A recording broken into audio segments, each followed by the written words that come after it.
दोस्तों इस रेशो के सवाल को ज़्यादातर सभी कर लेंगे, लेकिन आपको सीखना है कि इसको आपको बिना पेन उठाए 1 सेकंड में कैसे करना है। अब देखो हमें क्या क्या हमें दिया है, 3A बराबर 4B बराबर 5C, और हमें क्या करना है, इनका अनुपात बताना है।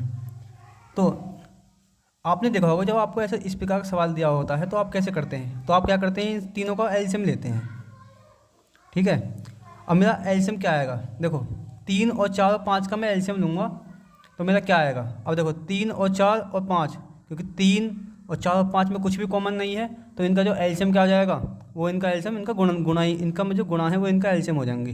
ठीक है, 5 गुणा 3 गुणा 4। अब मुझे ए का मान निकालना है तो मैं क्या करूँगा, ए के आगे कितना है 3 है, मैं 3 का भाग इसमें दूंगा तो 3 से 3 कट जाएगा, कितना बचेगा 4 गुणा वो 5 गुणा 4 बचेगा, तो मेरा कितना आ जाएगा 20 आ जाएगा। अब मुझे बी का मान निकालना है तो बी का आगे क्या है 4 है, तो मैं इस 4 का भाग किसमें दूंगा, इसमें दूंगा, तो मेरे 4 से 4 कट जाएगा तो बचेगा कितना 5 गुणा 3 बचेगा, यानी मेरा कितना आ जाएगा 15 आ जाएगा। ठीक है, अब मुझे सी का मान निकालना है तो सी का कितना है 5 है, अब मैं इस 5 का भाग इसमें दूंगा तो कितना बचेगा मेरा 3 गुणा 4 बचेगा, यानी कि मेरा कितना आ जाएगा 12 आंसर आ जाएगा। तो मेरा जो मान क्या हो जाएगा, ए अनुपात बी अनुपात का मान क्या हो जाएगा, ए अनुपात बी अनुपात सी का मान क्या आ जाएगा मेरा 20 अनुपात 15 अनुपात 12 आ जाएगा। तो मेरा कौन सा ऑप्शन सही हो जाएगा, तो जो मेरा ऑप्शन है वो ऑप्शन मेरा बिल्कुल सी बिल्कुल सही आंसर हो जाएगा।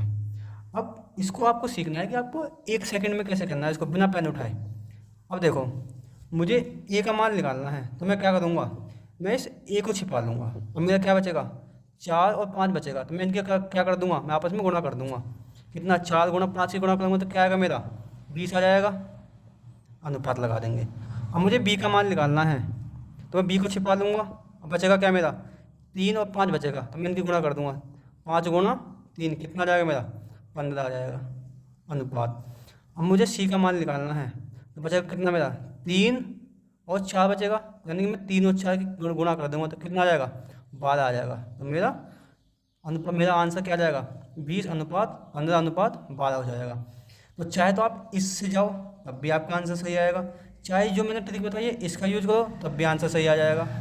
अब हमें एग्जाम में समय बचाना होता है, हमें ये नहीं देखना होता है कि हम किस ट्रिक से सवाल को कर रहे हैं। तो आपका जो ऑप्शन बिल्कुल सही बिल्कुल सही आंसर हो जाएगा। अब दोस्तों ये अगला सवाल है, ठीक है, जो मैंने ट्रिक बताई है ना आपको इसका यूज करना है और इसका आंसर मुझे कमेंट बॉक्स में बताना है।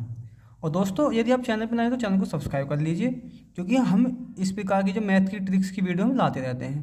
ठीक है, और मिलते हैं आपसे नेक्स्ट वीडियो में, तब तक के लिए बाय बाय।